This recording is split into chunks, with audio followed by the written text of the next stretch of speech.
Tahukah Anda bahwa propaganda Israel, yang dikenal sebagai Hasbara, telah berhasil menyusup ke berbagai lini kehidupan, bahkan jantung organisasi Islam terbesar di Indonesia? 5 tokoh terkemuka NU, termasuk akademisi dan pimpinan pesantren, terperdaya oleh taktik licik ini hingga bertemu dengan Presiden Israel. Ini adalah salah satu contoh kecil orang-orang yang berhasil dijadikan kacung-kacung Hasbara di Indonesia. Temukan bagaimana Hasbara merancang strategi cerdasnya, mempengaruhi opini publik, dan apa dampak yang ditimbulkannya bagi perjuangan Palestina. Jangan lewatkan cerita yang akan mengungkap kebenaran di balik manipulasi ini. Assalamualaikum warahmatullahi wabarakatuh.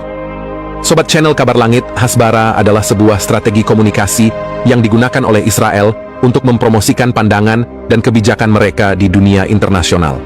Istilah ini berasal dari bahasa Ibrani yang berarti penjelasan. Namun, dalam konteks politik, Hasbara sering dianggap sebagai bentuk propaganda yang bertujuan untuk mempengaruhi opini publik dan media asing. Hasbara telah digunakan sejak tahun 1930-an ketika pertama kali diperkenalkan dalam kosa kata Zionis oleh Nahum Solokow, Presiden Organisasi Zionis Dunia pada saat itu. Sejak saat itu, Hasbara telah berkembang menjadi alat penting dalam upaya Israel untuk membentuk citra mereka di mata dunia. Metode dan strategi yang digunakan dalam Hasbara sangat beragam. Salah satu metode utama adalah pelatihan dan organisasi media asing. Israel mengundang jurnalis dari berbagai negara untuk mengikuti program pelatihan dan kunjungan, dengan tujuan memberikan pemahaman yang lebih baik tentang situasi di Israel dari perspektif mereka. Selain itu, Hasbara juga menawarkan beasiswa dan hibah kepada individu yang berpotensi menjadi advokat pro-Israel. Beasiswa ini seringkali diberikan kepada jurnalis, blogger, dan mahasiswa yang dapat menyebarkan pandangan positif tentang Israel di negara asal mereka. Di Indonesia, Hasbara telah berhasil menyusup ke berbagai kalangan, termasuk diplomat, politisi, dan masyarakat melalui media massa dan organisasi non-pemerintah.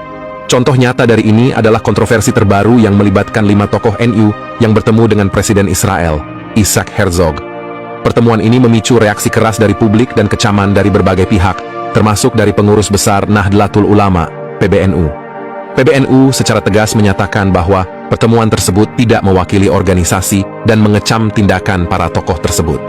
Menurut laporan dari TRT World, pada tahun 2021, Hasbara menargetkan diplomat, politisi, dan masyarakat melalui berbagai media massa, serta lembaga pemerintah, pusat-pusat penelitian, universitas, organisasi non-pemerintah, dan firma-firma lobi tingkat tinggi.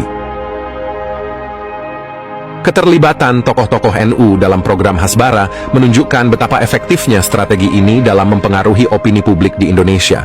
Dr. Zainul Ma'arif, misalnya, orang ini dosen tetap di Universitas Nahdlatul Ulama Indonesia, UNUSIA, yang mengajar filsafat dan program studi sejarah peradaban Islam. Ia juga menjabat sebagai lektor di universitas tersebut.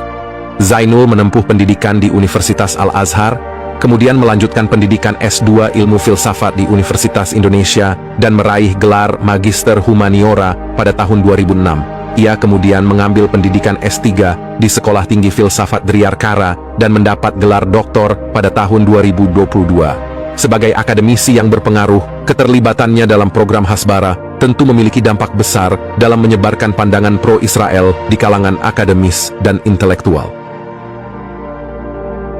Munawar Aziz adalah Sekretaris Umum PP Pagarnusa, Ikatan Pencaksilat NU.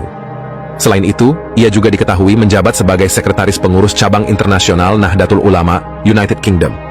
Munawar juga aktif menulis kolom, yang memungkinkan dia untuk menyebarkan pandangan-pandangan pro-Israel melalui tulisan-tulisannya.